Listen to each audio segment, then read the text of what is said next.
অবশেষে সকল জল্পনার অবসান ঘটিয়ে জানা যাচ্ছে যে টলিগঞ্জের সুপারস্টার দেব তার আসন্ন চলচ্চিত্র প্রজাপতি 2 এর শুটিংয়ের তারিখ এরই মধ্যে চূড়ান্ত করে ফেলেছে।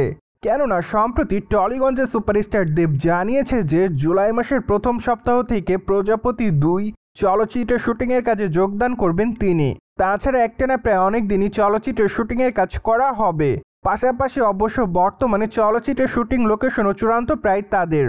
তাই তো আপাতত তারা সবকিছুর জন্য অপেক্ষাতে রয়েছে। কেননা আর তো মাত্র কয়েকটা দিন পরই চলচ্চিত্রের শুটিংয়ের কাজ যেহেতু শুরু করা হবে, তাই তো তারা চলচ্চিত্রের শুটিংয়ের কাজটি শুরু করার পরই জানাবেন তারা কোথা থেকে চলচ্চিত্রের শুটিংয়ের কাজটি শুরু করবেন। পাশাপাশি চলচ্চিত্রের পর্দায় দেবের বিপরীতে অভিনয় করতে দেখা যাবে ছোট পর্দার তারকা জ্যোতির্ময় কুণ্ডুকে। যদিও প্রথম দিকে অবশ্য শোনা গিয়েছিল প্রজাপতি 2 চলচ্চিত্রে অভিনয় করতে দেখা যাবে ঢাকায় চলচ্চিত্রের দর্শকপ্রিয় তারকা তাসনিয়া ফারিনকে, কিন্তু এই তারকার ভিসা জটিলতার কারণে চলচ্চিত্র থেকে সরে যেতে বাধ্য হন তিনি। তাই তো তার পরিবর্তে প্রযোজনা সংস্থা চলচ্চিত্রের জন্য নতুন নায়িকা হিসেবে জ্যোতির্ময় কুণ্ডুকে চূড়ান্ত করেন।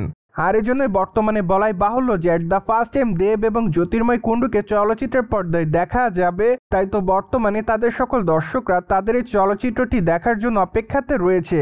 অন্যদিকে বর্তমানে দেবের বিষয়ে শোনা যাচ্ছে নতুন আরেকটি আপডেট। কেননা বর্তমানে ঘনিষ্ঠ সূত্রের মাধ্যমে জানা যাচ্ছে যে টলিগঞ্জের তারকা দেব আগামী দিনে প্রধান চলচ্চিত্রের দ্বিতীয় খণ্ড নিয়ে দর্শকদের মধ্যে হাজির হবেন। তাই তো বলাই বাহুল্য যে হয়তো খুবই শীঘ্রই প্রধান 2 চলচ্চিত্রের ঘোষণা আসতে পারে। মূলত আপাতত দেব প্রজাপতি 2 চলচ্চিত্রের শুটিংয়ের কাজ শেষ করতে চায়। তারপরে অবশ্য দেব প্রধান 2 চলচ্চিত্রের শুটিংয়ের তারিখ কিংবা চলচ্চিত্রের মুক্তির তারিখ চূড়ান্ত করতে পারেন। পাশাপাশি চলচ্চিত্রের গল্প লেখার কাজ সম্পূর্ণ শেষ করার পরই জানা যাবে চলচ্চিত্রটি তার কোন কোন তারকা অভিনয় করবেন।